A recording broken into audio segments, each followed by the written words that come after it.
A 1989 arcade release from legendary game developer Taito, Camel Tree is a game where you have to guide a marble through a maze to the goal point within the time allotted. Using the paddle or knob control scheme, you do not actually move the marble around, but rather you're rotating the entire maze itself in an effort to guide said marble to its endpoint, all the while avoiding penalizing panels and any collisions that might impede your progress. It's a fairly straightforward and addictive little game that I go back to every so often, whether it's on the Title Legends 2 compilation on PS2 or through the MAME, where I could use a mouse for more precise control, if you will.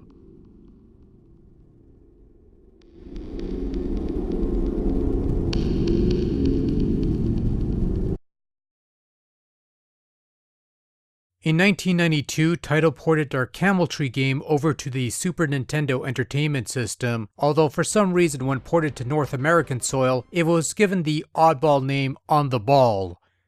I'd imagine it's because a typical American dude would have no clue what a camel tree is, or maybe they might just call it some other camel name of a crude nature, but nonetheless we got On the Ball here on the Super Nintendo, and it is indeed compatible with the Super NES mouse accessory. Thank God.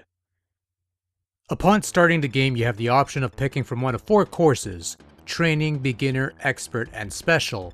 As the names would suggest, each of these paths vary in difficulty and number of boards, with the training course providing a bit of a tutorial on how to play the game. And of course, in classic form, you get a different ending for each of the 4 paths you complete. Your ultimate goal in On the Ball, Camel Tree, whatever you want to call it, is to guide the marble to the end of the maze in the fastest time possible, and this usually means having to move the maze around so that the marble can go through the hollow halls unabated. Along the way, it'll run into bricks that it can break with sufficient momentum, as well as gimmicks that will mess with your ball of glass. When you reach the end, you get some extra time tacked on, and that carries over to the next maze. Avoid panels and penalty blocks that deduct time if your marble touches them, and if time runs out, the game ends. Although not quite, as there's the chance round that lets you get a second win by matching the number with the number that's highlighted, although that's based more on luck than anything. You do have the option to continue, although you only have a couple credits on hand. The original Camel Tree arcade game used a paddle controller, which is basically a knob that you turn to rotate the maze, which gives you that precise control. Naturally, trying to replicate that with the digital inputs of a stock Super NES gamepad is nigh impossible, so you have this really quick scrolling when you try to move the board around, and while it is workable, it tends to be irritable and frustrating because you're locked in one speed pretty much. However, as mentioned before, On the Ball is compatible with the SNES mouse, and that works about as well as a ball-controlled mouse would work. It gives you that precise control that comes close to mimicking the original control input, but not quite. Still, it's a better thing to work with than the stock controller, though if you could work with the stock gamepad, then more power to you. In addition to turning the maze, you have a button to bump the marble in the air for a bit of added momentum, useful if you want to smash through something or other, though making efficient use of this ability takes a little getting used to. One thing worth noting is this password option, which allows you to access some other features like changing the marble into something else to access a sound test, or accessing other boards or courses to play. In an effort to add some replay value to the home version, On the Ball features some additional courses that can be accessed via passwords that you earn by clearing the initial 4 courses. On the Ball features close to 100 boards total, and the new ones they tacked on are much more challenging than the original arcade boards. Some due to clever design, but others due to either limited control over your rotation or weird physics where your ball falls upwards, and this is where you lose me.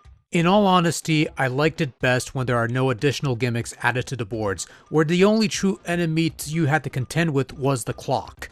That's all you really needed here, and with this alone was the potential for some masterful courses that tested the truly hardened players. It was the simplicity of it that made Camel Tree an enjoyable experience, but the minute you hit a board where they start adding artificial gravity or start to impose control limits for the sake of it, that's when the whole thing comes off as cheap. And don't get me wrong, the boards are beatable if you're good enough, but not quite preferable. However, when On the Ball doesn't throw bullshit gimmicks at you, it works well. A concept such as this requires the physics to be top-notch, and I'm happy to say that the physics, gravity, inertia, and other scientific terms and aspects too complicated for my feeble brain to spell out are nicely applied here, and they function about as well as you expect them to. Your marble gains speed as it drops without hitting anything, which means a more forceful impact that shatters bricks or resists force beams or a higher bounce, that sort of thing. It works the way you expect it to, and that's fine, so long as they don't... You know what, never mind, I'm over it. On the surface, On the Ball is a fairly pleasant looking game that is colorful, vibrant, easy on the eyes, and pretty much as close to the 1989 arcade original as you could get with the SNES hardware. There's a nice variety of solid object styles and moving backgrounds that provide a nice visual but doesn't detract from the overall experience as far as gameplay goes. The maze rotation is actually fairly smooth and not at all jittery, which was my one main concern, and the maze maintains that semblance of sharpness even at odd angles, which is nice to see.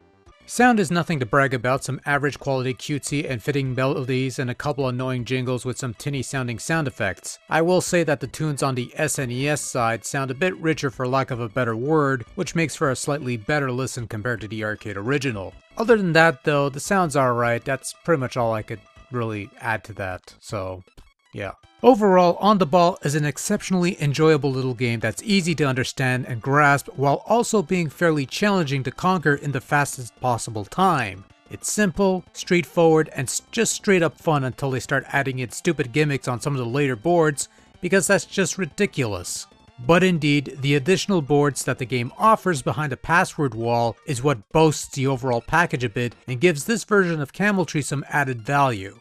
Now you could play Camel Tree on the Title Legends 2 compilation and you'll get a near perfect arcade emulation, but the PS2 DualShock analog sticks are poor substitutes for the original paddle controller. On the Ball, on the other hand, is SNES mouse compatible and it works well enough.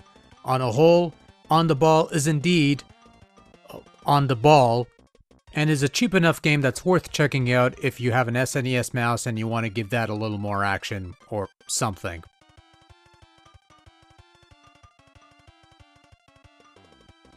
And now I'm going to bed. Good night.